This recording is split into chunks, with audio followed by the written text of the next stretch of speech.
First things first, ladies and gentlemen, my apologies for the long hiatus that I took. I've been working on my course, Emotional Mastery, and it's taken up a lot of my time, so my apologies for that, okay? Um, and I'm thinking of renaming it Presence, to be honest with you. I prefer that name, Presence. Um, but yeah, that's what I've been doing this whole time. So we're gonna go back to our regular scheduled videos where I make videos every day. But whenever you don't see me making videos for a few days or a few weeks, just remember I'm doing research. I can't just, be doing both things at the same time because it just takes a lot of work. So let's begin this. Oh, and that course, like I say, it's gonna come out around the summertime. So if you pre-order it now, you can purchase it at a more affordable price. And by the way, we're also doing a meditation walk next week, next Sunday. So if you guys want to attend this meditation walk, purchase the tickets. It's free, by the way. It's free, but you're purchasing those tickets. I may just do $1 or just $0, to be honest with you. But the point is that I just need to know how many people are coming. So by clicking on the description down below, you can purchase it for $0 and you guys can come. We may start in Prospect Park and we're going to meditate and do like a 1 hour walk. So it's going to be really fun. It's free. If you're in New York City, attend, okay? Next Sunday. So let's talk about this, man. Yesterday I was meditating and this idea came up to me is what are the signs, things that lower your self-esteem, right? Because it's not just the way you look that lowers your self-esteem. You know what I'm saying? I'll say this. Okay, the first one is pretty much letting yourself go, all right? I mean, it's just that simple. People may not be, you could be in the middle of Timbuktu, but if you start letting yourself go, not brushing your teeth, not showering, not eating right, eating like crap, drinking a lot, doing a lot of drugs, all of those things will naturally lower your self-opinion. All right, let's just get that out the way. All right, literally letting yourself go lowers your self-esteem. Let's just keep it real. All right, so the next one is toxic relationships. Anytime you're with somebody that doesn't love you the same way you love them, that doesn't invest the same way that you invest, that isn't as considerate as you are, or even going back to somebody that cheated on you, or going back to somebody that broke up with you, or you going back to somebody who treated you like shit, any of that kind of stuff will lower it. And because they took you back by acting humble, by going back to them, begging their, and just humbling yourself in front of them, it reinforces that habit with dopamine. Like sometimes your brain is, sometimes toxic people reinforce those needy habits. Anytime you're with a man or woman that doesn't give you what you want and you're always feeling hungry, it's almost like they give you half of the plate. It's almost like you're never fully satisfied. Right? You always want something more and they never give it to you. Anytime you're in that type of relationship, your self-esteem will lower. Or even being the side dude or the side chick to somebody lowers your self-esteem. It's just that simple. Never settle for less. If you settle for less, you're going to take the emotional self-esteem hit. It's like when people talk to me about, I'm with someone, they don't love me back. How do I get them back? And I told them, have you pulled away? And they say, yeah. And what did they do? And they say they didn't chase. And what happened? I chased them afterwards. So you're in a situation where the person doesn't chase back when you leave, and yet you want to tell me, how do I make them chase? The price to pay, I told them, look, you could be with them, but the price of being with them is your self-esteem, or even staying with people that cheated. When you stay with somebody that cheated, your self-esteem suffers. You can forgive them, but in the bottom of your heart, your self-esteem has suffered because now you're more suspicious. Now you demand that they let you see that they show you their text. You want more access to them, and the reason why is because your self-esteem has lowered. It's like people don't understand. You can't just be with somebody for free. You're paying a price, and that price is your self-esteem, people. The next one is having social media. I mean, studies have shown this, especially if you're a woman and even a man. Having social media naturally lowers your self-esteem. There's no if, as, or something about it, right? It just lowers your self-esteem. Seeing people live their lives, or even lying to you about the types of lives that they live, and then you comparing yourself will lower your self-esteem. You have to understand, the ego is it's pretty much powered by separation and by comparisons and differences. When you compare yourself, what you have, the more you compare yourself, the lower your self-esteem will be. And so so it's kind of like, it's pretty obvious, right? Social media. Now the next one is right next to it, online dating.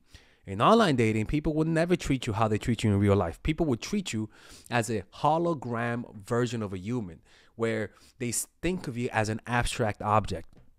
In other words, they're more willing to flake, they're more willing to cancel, they're more willing to pull away, they're more willing to treat you like shit. And if you're only doing online dating, you could begin to develop an identity that you are that thing that people perceive in their minds, that non-human part of yourself, where people see you as just an object, that's just a profile. And unfortunately, when people treat you that way, you begin to treat yourself as such, right? You begin to feel like shit. It's just online dating. Unfortunately, I'm just going to be very honest. If you're not really attractive, online dating would treat you like shit, ladies and gentlemen. And me, I'm an average looking guy. I'm slightly above average, if that helps, right? And I still get that. It's not like, you know what I'm saying? So everyone gets it online. Everyone. So it's like, I always recommend meeting people in real life. But if you can't, then I get it. The next one is toxic friends and family.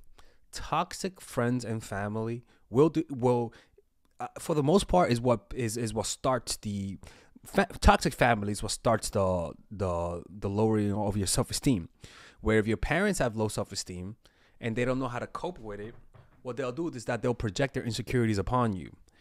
For example, if you have a mom and she was fat her whole life, or let's just say she's super skinny in shape, and so she was in shape because her parents always told her to lose weight and to be good looking and stuff like that, and she felt that pressure, she's gonna transfer that negative self-image of herself, of always not being enough, onto the daughters and onto the son, right? So it's kind of like, it's the toxicity of your family members are more easily transferred than the good. That's just the unfortunate, right? Now, we can't choose our family members, so you got to take the hit. When it comes to your friends, though, that's where you attract certain types of people, depending on your self-esteem. Negative friends who always flake on you, who you never feel like they're not considerate. You feel like they don't support you. They always talk about themselves. They never ask you what's wrong. They're only there to use you. That will lower your self-esteem, especially if you hang around people who, well, I'll go with the next one. Hanging around people who don't like you back. There's toxic people who are evil, who are jealous, envious, and who will attack you, who will spread rumors about you. But the next type is just people who don't like you, and they're dealing with you because they're being polite. The thing is that you're going to unconsciously sense that. And how do you sense that? Because you have a great need to validate. You have a great need to get their attention, to be liked. You feel that above average type of need to be liked. And this was my problem growing up, right?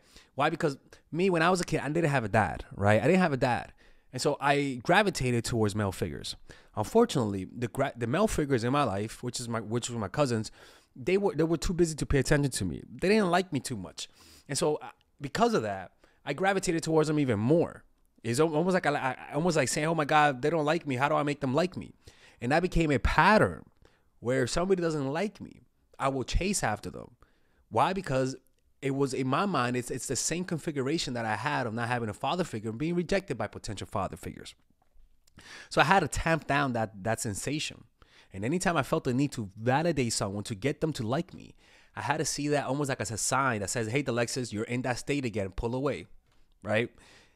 And a lot of people are in that situation where they can't make friends, and so they cling on to people who don't like them, and your self-esteem lowers. Or even friends who aren't really your friends, they're just your friends because you're good looking, or because you have some type of status that they want from you, that you want something from them, or vice versa. That lowers your self-esteem. If you're not treated like a human, that would lower your self-esteem. That's why women don't like being objectified, because it lowers your self-esteem. They'd feel it. The next one is not spending time with yourself. When you can't spend time with yourself, when you can't be alone, where you can't be present, where you can't just sit down and be anxious and be okay with it. That's why meditation is so important. Why? Notice when you meditate, After a while, when you begin to meditate, let's just say 30 minutes in, you feel this anxiety. You want to get up. You don't want to meditate. You feel like, oh my God, I want to get up. My thoughts are racing. I feel anxious. You know, that happens when you don't want to meditate.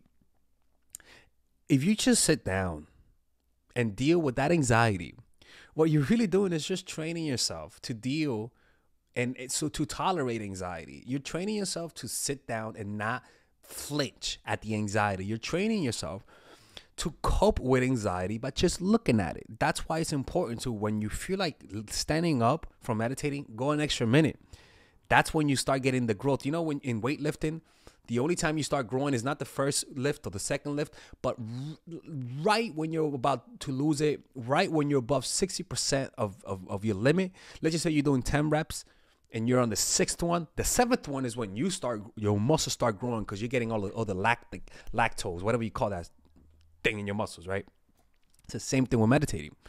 You're practicing being alone with yourself, being alone with your emotions, one-on-one, uno a uno, mano y mano. You are in that dark chamber with yourself. And if you can't handle that, your self-esteem, you will see symptoms of that through more of these symptoms. You know what I'm saying? So that's why it's important to meditate.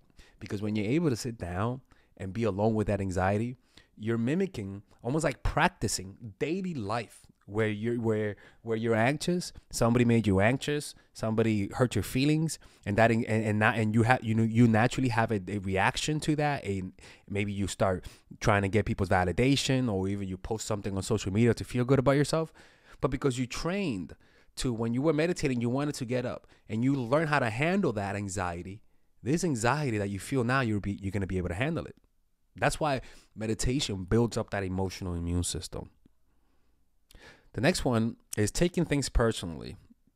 This happens to me too, where I take things personally, right? And this is my meditation practice. My meditation practice is talking and not taking things personally. In other words, when I'm around people, I try not to talk because I'm a talker. That's my gift. And the problem with that is that it's also a hindrance, right? So when I'm around people, I try to be the quietest person in the room, right? Which naturally means that if I would have talked at 100 and my goal is to talk at a 0, I'll naturally talk at a 60% of what I will actually talk. It's not realistic that I'm gonna be quiet, but by setting such a high standard, I eventually find a good middle ground, and it becomes a meditation practice for me, you know. And I've gotten better at it over the years, but a lot of the times, anyways, as I was saying, my fault. So yeah, taking things personally, not thinking that you're the center of the universe. When you take things personally, it's like you feel like you have a reason to believe that it's personal, but I can promise you, more likely than not, it's not personal. And most likely, those thoughts you're having about what people think about you are not there. You just developed low self-esteem. And the more you take things personal, the more you believe it is personal, the lower your self-esteem will be. It's just that simple. That's why it's always good to talk to someone. Have a therapist. Write things down. If you don't have a therapist, write things down. You need to see your thoughts in a physical way, or somebody telling you or reverting back to you your thoughts in order for you to have a more realistic point of view. It's because you're in an echo chamber in your mind. You legit are in an echo chamber. What the hell? That was like, I just saw a flash in the sun. I mean, in the outside, like an unnatural flash. What the hell? Hopefully it's not a nuclear bomb. The fuck? That was the weirdest thing ever, man. I swear to God, that was weird. Like just a random flash. Like, it happened again. All right. That's weird.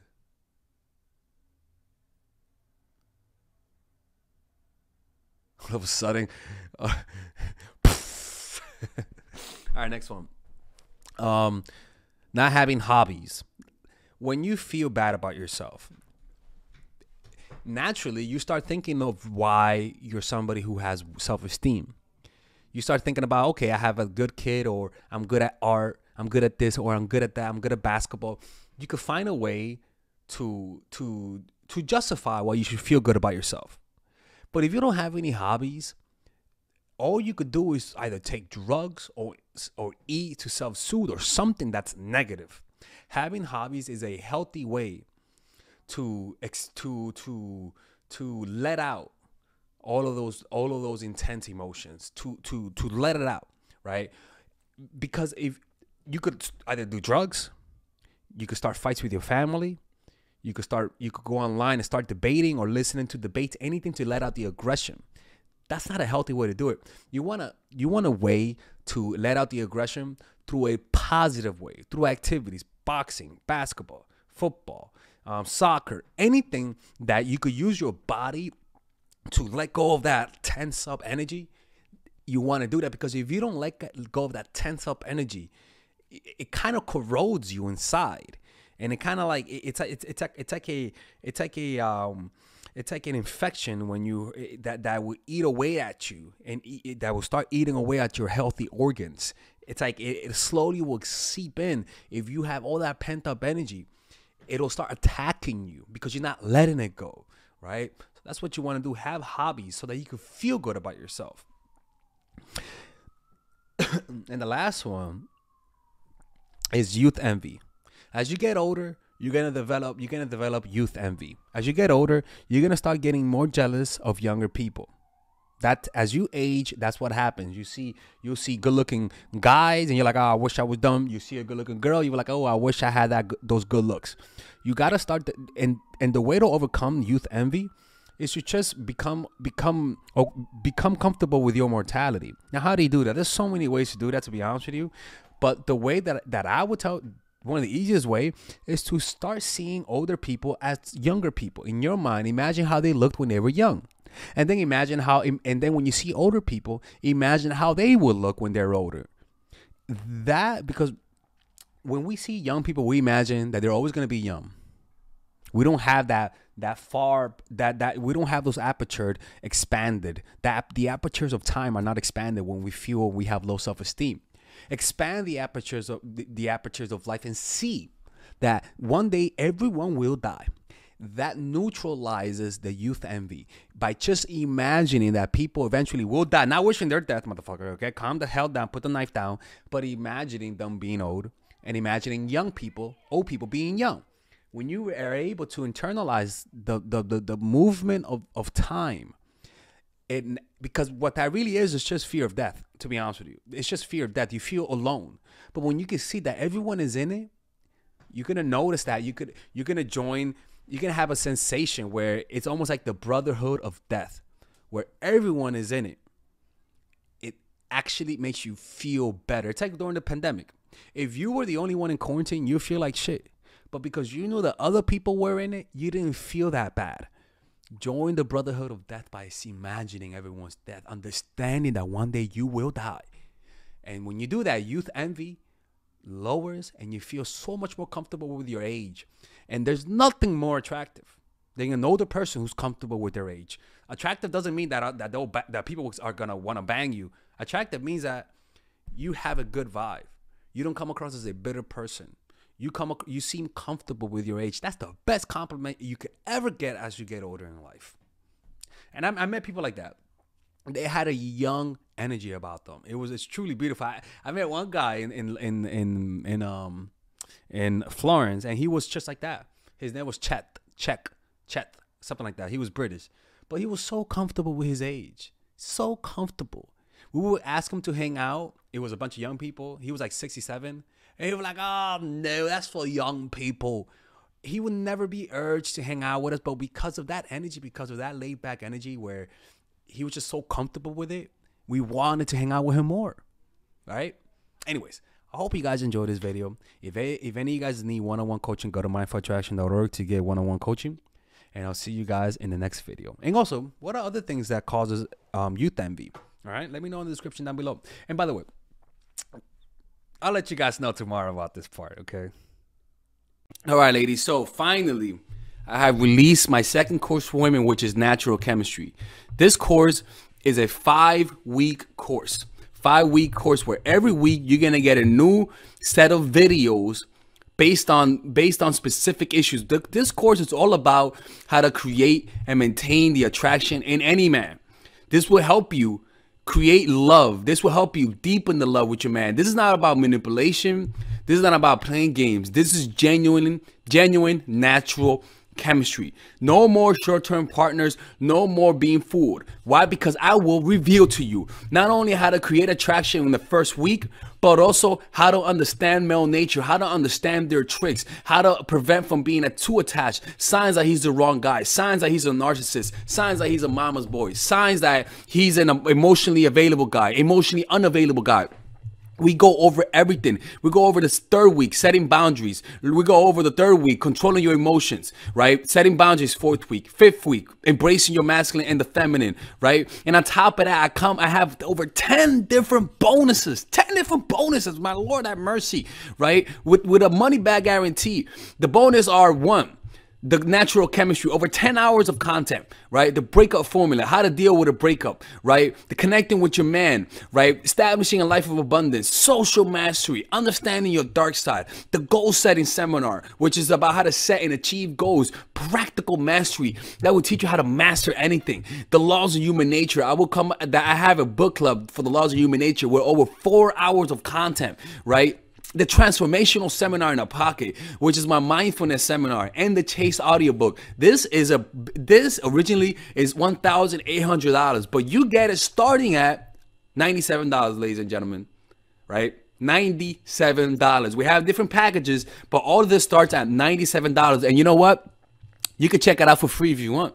Yeah, for all the freeloaders, I have free videos just for you. Free videos, all right? So you could just check it out for free, and then you could get out. Nothing wrong with that, all right? So, and on top of that, it comes with a 30-day money-back guarantee. No questions asked. That's right. No questions asked. I don't mind. I just want you guys to check it out, because I know when you take one look, you're going to want to buy it. I can promise you. Just like my other course, the psychological game of attraction, it was a hit. You're gonna love this one. This one is not about manipulation. This is genuine natural chemistry. Order it now. All right. I'll see you guys inside. Peace out.